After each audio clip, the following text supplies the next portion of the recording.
तो दोस्तों आइए समझते हैं सबसे पहले स्वतंत्रता कि स्वतंत्रता का अर्थ क्या होता है और फिर हम समझेंगे स्वतंत्रता की परिभाषा। तो आइए समझते हैं सबसे पहले स्वतंत्रता का अर्थ। तो दोस्तों अगर हम बात करते हैं स्वतंत्रता शब्द का अर्थ, स्वतंत्रता शब्द लैटिन शब्द लीबर से बना है। तो दोस्तों यहाँ से आपको प्रश्न पूछा जा सकता है कि स्वतंत्रता शब्द कौन से भाषा का शब्द है। तो दोस्तों कौन से भाषा का शब्द है? लैटिन भाषा का शब्द है, ठीक है। और जिसका अर्थ होता है बंधनों का अभाव या प्रतिबंधों का अभाव, ठीक है। तो दोस्तों स्वतंत्रता का मतलब क्या होता है? बंधनों का अभाव, कि आप पर किसी भी प्रकार या हम पर किसी भी प्रकार के बंधन नहीं है और या बंधनों का दोस्तों अभाव, उसे ही क्या कहते हैं? स्वतंत्रता कहते हैं, ठीक है। तो चलिए बढ़ते हैं दोस्तों आगे की ओर और अब हम समझने वाले हैं स्वतंत्रता की परिभाषा, ठीक है। तो दोस्तों सबसे पहले सीले ने परिभाषा दी है स्वतंत्रता की। स्वतंत्रता अतिशासन का क्या है? विलोम है। बहुत बहुत इंपॉर्टेंट परिभाषा है दोस्तों। प्रश्न पूछा जा सकता है कि ये किसकी परिभाषा है या किसका कथन है कि स्वतंत्रता अतिशासन का विलोम है, और बहुत बार ये प्रश्न पूछा भी गया है। तो किसका है? सीले का है, ठीक है। बढ़ते हैं आगे की ओर। Ernest burger. तो दोस्तों अर्नेस्ट बर्गर की एक बहुत फेमस पुस्तक है principle of social and political theory. प्रश्न पूछा जा सकता है कि principle of social and political theory किसकी पुस्तक है? तो दोस्तों किसकी है? अर्नेस्ट बर्गर की है। और इस पुस्तक में इन्होंने दोस्तों स्वतंत्रता के नैतिक आधार पर विशेष बल दिया है। यह आपको इस प्रकार से प्रश्न पूछा जा सकता है कि अर्नेस्ट बर्गर ने स्वतंत्रता के नैतिक आधार पर किस पुस्तक में विशेष बल दिया है? तो दोस्तों किस पुस्तक में विशेष बल दिया है? Principle of social and political theory में, ठीक है। तो चलिए बढ़ते हैं आगे की ओर। तो दोस्तों अब हम समझने वाले हैं जर्मन दार्शनिक सैमुअल कांट, ठीक है। इन्होंने कहा है दोस्तों कि विवेकशील प्रकृति अपने आप में साध्य है। तो दोस्तों विवेकशील प्रकृति इन्होंने किसको कहा है? मानव को कहा कि मानव क्या है? विवेकशील प्राणी है। और जब मानव विवेकशील प्राणी है तो वो अपने आप में वो क्या है? साध्य है। और जब अपने आप में वो साध्य है तो मनुष्य को क्या है? स्वतंत्रता होनी चाहिए, ठीक है। तो चलिए बढ़ते हैं दोस्तों आगे की ओर।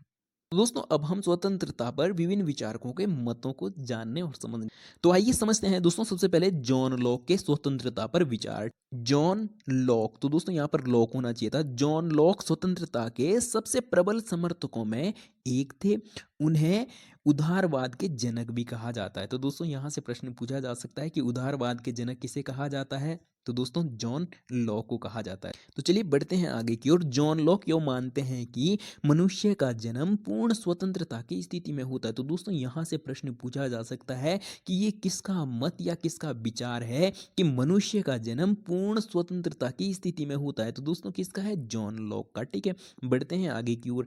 अमेरिका संविधान व राज व्यवस्था जॉन लॉक से सर्वाधिक प्रभावित है। तो दोस्तों यहाँ से भी आपको प्रश्न पूछा जा सकता है कि जो अमेरिका का संविधान या वहाँ की जो राज व्यवस्था है वो सबसे ज़्यादा किससे प्रभावित है? तो दोस्तों किससे? जॉन लॉक से सबसे ज़्यादा प्रभावित है, ठीक है। तो चलिए बढ़ते हैं दोस्तों आगे की ओर और यहाँ से आपको 2 से 3 प्रकार से प्रश्न पूछे जा सकते हैं। अब हम दोस्तों जॉन स्टुअल मिल के विचारों को समझने वाले हैं। तो दोस्तों मिल के अनुसार स्वतंत्रता पर किसी भी प्रकार का प्रबंध, यहाँ पर दोस्तों प्रतिबंध होना चाहिए था, प्रतिबंध बुरा है। दोस्तों जॉन स्टुअल मिल ने कहा है कि स्वतंत्रता पर किसी भी प्रकार का जो प्रतिबंध है वो क्या है? बुरा है, ठीक है। तो दोस्तों आइए समझते हैं बर्लिन के स्वतंत्रता पर विचार, ठीक है, कि बर्लिन ने स्वतंत्रता पर अपने क्या विचार दिए हैं। तो दोस्तों बर्लिन ने अपनी पुस्तक टू कॉन्सेप्ट ऑफ लिबर्टी 1958 में नकारात्मक स्वतंत्रता का समर्थन किया। तो दोस्तों यहाँ से प्रश्न पूछा जा सकता है कि बर्लिन ने अपने कौन सी पुस्तक में नकारात्मक स्वतंत्रता का समर्थन किया है? तो दोस्तों कौन सी पुस्तक में किया है? टू कॉन्सेप्ट ऑफ लिबर्टी 1958 में इन्होंने नकारात्मक स्वतंत्रता का क्या किया है? समर्थन किया है, ठीक है। इनके लिए नकारात्मक स्वतंत्रता का अर्थ है व्यक्तियों को अपने विवेक के अनुसार कार्य करने से न रोका जाए। तो दोस्तों इनका जो नकारात्मक स्वतंत्रता का कहने का मतलब है, तो इनका मतलब है कि व्यक्तियों को अपने विवेक के अनुसार कार्य करने से न रोका जाए, ठीक है। तो दोस्तों बर्लिन का मत था कि सकारात्मक स्वतंत्रता की संकल्पना पितृसत्तात्मक व्यवस्था को प्रोत्साहित करती है। तो दोस्तों यहाँ से आपको प्रश्न पूछा जा सकता है कि ये किसका विचार या किसका मत है कि सकारात्मक स्वतंत्रता पितृसत्तात्मक व्यवस्था को प्रोत्साहित करती है? तो दोस्तों किसका है? अइजिया बर्लिन का, ठीक है। तो चलिए बढ़ते हैं दोस्तों आगे की ओर। तो दोस्तों आइए समझते हैं टेलर को कि टेलर ने अपने स्वतंत्रता पर अपने क्या विचार दिए हैं। ठीक है, तो दोस्तों चार्ल्स टेलर एक समुदायवादी विचारक हैं। टेलर ने समुदायवाद के महत्व को व्यक्त किया। स्वतंत्रता पर बल देते हुए टेलर ने कहा, यदि व्यक्ति प्रस्तुत अवसर के उपयोग के स्थान पर अपने समुदाय से संबंधित मूल्यों से मार्गदर्शन प्राप्त करेगा तो उसके लिए यथार्थ स्वतंत्रता के प्रयोग की संभावना बढ़ेगी। ठीक है, तो चलिए बढ़ते हैं दोस्तों आगे की ओर। तो दोस्तों रूसो ने कहा है कि मनुष्य को स्वतंत्र होने के लिए विवश किया जा सकता है। बहुत बहुत इंपॉर्टेंट है साथियों। यहाँ पर आपको प्रश्न पूछा जा सकता है कि ये किसका कथन या किसका विचार है कि मनुष्य को स्वतंत्र होने के लिए विवश किया जा सकता है। तो किसका है दोस्तों? रूसो का है। ठीक है, रूसो की स्वतंत्रता की संकल्पना बाध्यकारी है। तो बाध्यकारी दोस्तों इसीलिए है क्योंकि इन्होंने क्या कहा है कि मनुष्य को स्वतंत्र होने के लिए क्या किया जा सकता है?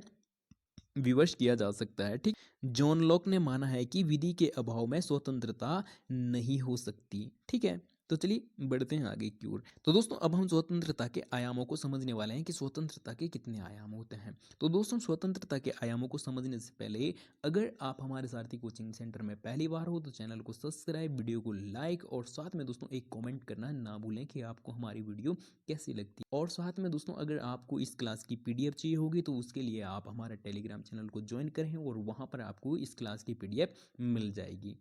तो चलिए शुरू करते हैं दोस्तों स्वतंत्रता के आयाम। तो दोस्तों स्वतंत्रता के तीन आयाम होते हैं: नागरिक स्वतंत्रता, राजनीतिक स्वतंत्रता और आर्थिक स्वतंत्रता। तो दोस्तों ये थी आज की क्लास। अगर आपको क्लास अच्छी लगी हो तो वीडियो को लाइक, चैनल को सब्सक्राइब और इस क्लास को ज़्यादा से ज़्यादा अपने सभी साथियों तक शेयर करना ना भूलें। चलिए आज के लिए इतना ही, मिलते हैं जल्दी ही इस प्रकार की नेक्स्ट वीडियो में।